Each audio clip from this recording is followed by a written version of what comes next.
On ne parle que de ça. Pour elle, le plaisir de jouer, c'est encore ce qui l'a fait le plus marrer. Et pourtant, elle le dit, c'est terrifiant. Catherine Jacob, bonjour. Bonjour. On est vraiment ravis de vous recevoir ici sur le plateau d'On ne parle que de ça au Figaro. On vous retrouve avec un immense plaisir sur scène dans Madame, qui est une pièce écrite et mise en scène par Rémi DeVos.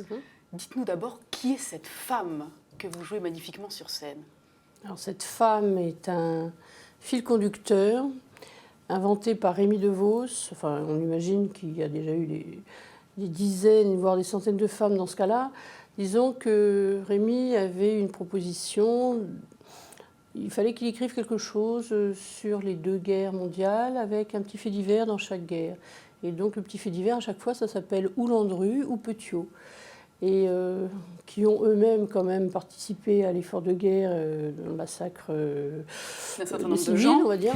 Et par rapport à une époque où il était de bon ton quand même de massacrer son prochain. Et donc il s'est dit que l'idée était peut-être pas mal d'essayer d'avoir quelqu'un qui puisse avoir un contact absolument direct, vertical et horizontal dans cette société-là. C'est-à-dire entre 1917 et 1961. La guerre d'Algérie. Votre rôle, vous ne le dites pas, mais... Le rôle est évolutif parce que c'est l'histoire d'une femme qui n'est pas a priori... C'est une femme qui est une tenancière de maison close. Au départ, c'est une petite bécassine qui, pour survivre en arrivant de sa campagne, travaille dans une usine d'armement. Et puis elle va faire les rencontres qu'il faut pas, surtout qu'il ne faut pas.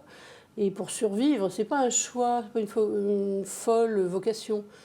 C'est à coup de violence et de torsion, on va lui expliquer qu'il va falloir y aller quand même. Et puis finalement, c'est quelqu'un qui a un immense instinct de survie, c'est ça. Elle est féroce. S'il en reste une, elle sera la dernière, quoi. Il y a un côté sauvage comme ça, avec les dents de devant. Et donc elle en a trop vu pour se laisser marcher dessus, quoi. Donc elle nous rappelle tout au long de la pièce, en fait, se déroule effectivement, comme vous le disiez, des années 10 jusqu'à la guerre d'Algérie dans les années 60. Et elle brosse un panorama un peu de son vécu et des histoires des hommes qu'elle a rencontrés. On commence par parler de la guerre de 14, de l'après-guerre de 14. Qu'est-ce qui vous a le plus touché chez cette femme? Parce qu'elle est, comme vous le dites, très dure, autoritaire, mais extrêmement bouleversante aussi. Ce qui a le plus touché, c'est l'écriture de Rémi DeVos, que je connaissais déjà, puisque j'avais déjà joué une de ses pièces qui s'appelait Jusqu'à ce que la mort nous sépare. On l'avait jouée en 2007 au Théâtre du Rond-Point.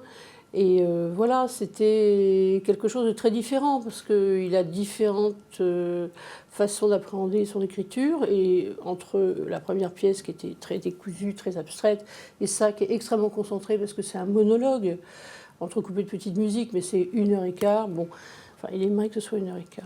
1h10, je trouve que je vais trop vite, mais voilà, c'est extrêmement concentré. Voilà, il s'est amusé à avoir un vocabulaire extrêmement c'est de l'argot, c'est du langage vert. Pas tout le temps. Pas tout le temps. C'est extrêmement précis et parfois argotique et parfois inventé argotique. Il s'amuse en plus à en rajouter, si vous voulez. Mais comme c'est aussi sa mise en scène et qu'il est quand même extrêmement pointilleux, on va dire que c'est au souffle, à la virgule, au point, aux 3 petits points. Un très gros travail pour vous, en amont. Oui. pour appréhender le texte, pour vous l'approprier. J'ai commencé à l'apprendre en janvier, quoi. Oui, bien sûr, et on croit qu'on le sait, on ne le sait pas. Bon, maintenant, je commence à le savoir, si vous voulez, mais oui, mais bon, voilà. Il faut se bouger, quoi. Oui, mais justement, vous le disiez, vous êtes seule en scène. Vous avez pour seul accessoire une chaise et la lumière. Alors, la chaise est la même que la chaise du foyer du théâtre, donc on a fait très minimum. Le plus dépouillé possible. C'est une prise de risque considérable pour quelqu'un comme vous qui dites du théâtre que c'est terrifiant quand vous êtes sur scène. Oui, tous les acteurs un peu normaux. Mais là, vous êtes seul. Il n'y a rien d'autre. On vous entend même respirer. Voilà, bon. Faut que je reprenne un petit peu mon petit souffle de temps en temps. Oui, vous vous demandez pas parfois ce que vous faites là? Tout le temps. Tous les jours. Dès que j'ouvre un œil, je me dis, mais t'es quoi, t'es dingue. Mais en même temps, je pense qu'il y a un moment donné, il faut se secouer, quoi. Il faut y aller. Parce que sinon, je peux vasouiller gentiment, à trottiner, à tournicoter, tout ça. Sans intérêt réel, il n'y a pas de prise de risque. À partir du moment où c'est un petit confort, vous savez, un tournage, on est quelques-uns, c'est sympathique, la croisière s'amuse, tout ça. Mais ça ne suffit pas. Ce rôle-là, il est quand même magistral. Pour l'avoir vu hier soir, on on reste vraiment sans voix à la fin. C'est le sujet, ce qu'elle raconte, ça raconte le siècle. Et c'est ce que vous donnez aussi, évidemment, sur scène. Faut s'adapter. Et puis le fait d'être seul comme ça, vous êtes seul maître à bord. Oui. C'est vous qui avez les rênes pour faire réagir le public. Enfin, ce pouvoir-là, c'est celui-là qui vous fait le plus plaisir, celui que vous aimez le plus. Je ne suis pas encore dans la détente, vous voyez. On ne peut pas, avec un texte comme ça, se lâcher. Il faut être debout sur le frein, bien tenir son cheval. On ne peut pas partir en promenade comme ça. Il faut être très, très rigoureux. Mais c'est le plaisir de la rigueur. Le fait de savoir que c'est vous seul, dans un cadre aussi dépouillé, qui arrivez à driver, on va dire. Il y a un mois que je suis arrivée en voyant... J'adore cet endroit, c'est un sublime théâtre, c'est un petit bijou, c'est un petit théâtre. Très très beau, qui est le théâtre de l'œuvre, mais on rétropédale à toute vitesse, on est complètement dingue, mais comment tu peux oser faire ça? Et ben voilà, faut y aller, parce que sinon, on roupille, quoi, on n'a pas envie. Alors je le disais, dormir. On assiste tout le temps, j'espère pour vous. Hier soir, les spectateurs étaient comme je l'étais, c'est-à-dire on était vraiment sans voix à la fin. Les critiques que j'ai pu lire étaient... pas que rigolote. Mais bien sûr, mais en même temps, c'est la prestation dans son intégralité qui nous bluffe tous. Les critiques, pour les avoir lues, elles sont très bonnes. Qu'est-ce qu'elles vous font, ces critiques? Comment vous les accueillez, bonnes ou mauvaises, je lis pas, en règle générale? Je sais pas, je lis pas. Jamais? Non. Ce qu'on peut dire de vous, ça vous est égal? On me le dit, mais je ne lis pas et je ne vais pas à la pêche. Alors comment vous les recevez, ce qu'on vous dit? Quand c'est bien, je le reçois bien. Maintenant, je me méfie beaucoup. Je me suis fait fracasser il y a quelques années sur un autre spectacle de Rémy par un ami qui est venu me fracasser le troisième soir. Je ne me suis pas remise du tout. Qu'est-ce que vous avez dit? Peu importe, mais c'est quelqu'un qui est arrivé. Dans la nuit, moi, je n'ai pas le plan B. Donc, il faut se ménager, il faut se protéger. C'est le début, j'y vais avec mes petites pattes de devant. L'idée, c'est la rigueur. L'idée, c'est le travail. Si vous tenez la boutique d'une façon très carrée, normalement, ça passe. Mais si vous croyez être que dans l'affect et tout, et n'être là que pour avoir des petites caresses, des petites gentillesses, des petites choses comme ça ne marche pas trop. C'est pas comme ça que ça fonctionne. Il faut être que dans ce qu'on a à dire. En revisionnant un certain nombre d'interviews que vous avez données, on va dire même ces 30 dernières années, qu'on peut retrouver sur Internet, on a l'impression que le temps passant, vous mettez une distance avec vos interlocuteurs, en interview en particulier. Ah oui? Est-ce que c'est quelque chose dont vous avez conscience? Non, pas vraiment, mais je devais dire beaucoup de conneries, ça doit être ça. Non, pas spécialement.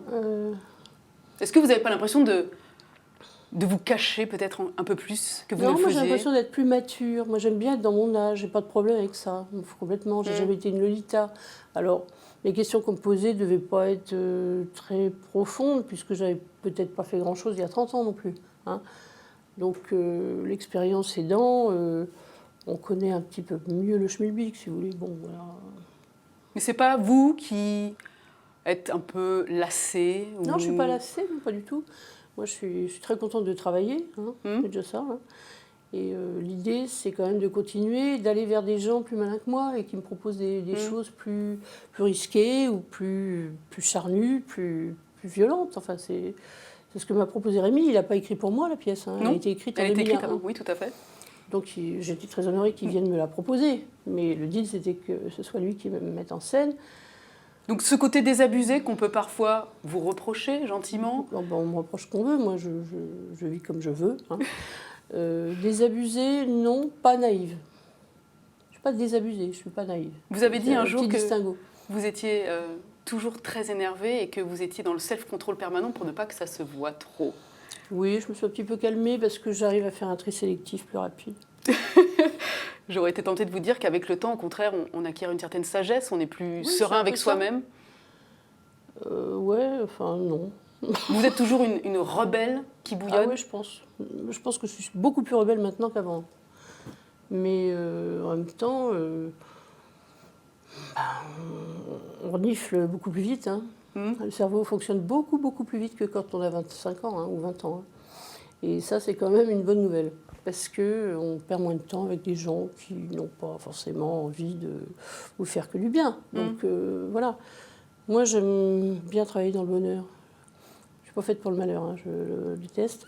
Je ne peux pas travailler dans la crise, dans l'hystérie, dans la manipulation. Et quant au pervers narcissique, bye bye. Merci beaucoup Catherine Jacob. On est obligé de s'arrêter là. On recommande très largement au public qui nous regarde d'aller vous voir sur la scène du théâtre de l'œuvre dans Madame. Vous êtes en ce moment à Paris. C'est à 19h. C'est à 19h du mardi au vendredi et le dimanche et le samedi à 16h. Oui, non, le dimanche ce sera à 19h, mais pas les 2 premiers dimanches. D'accord. C'est-à-dire que c'est toujours à 19h, sauf le samedi à 16h.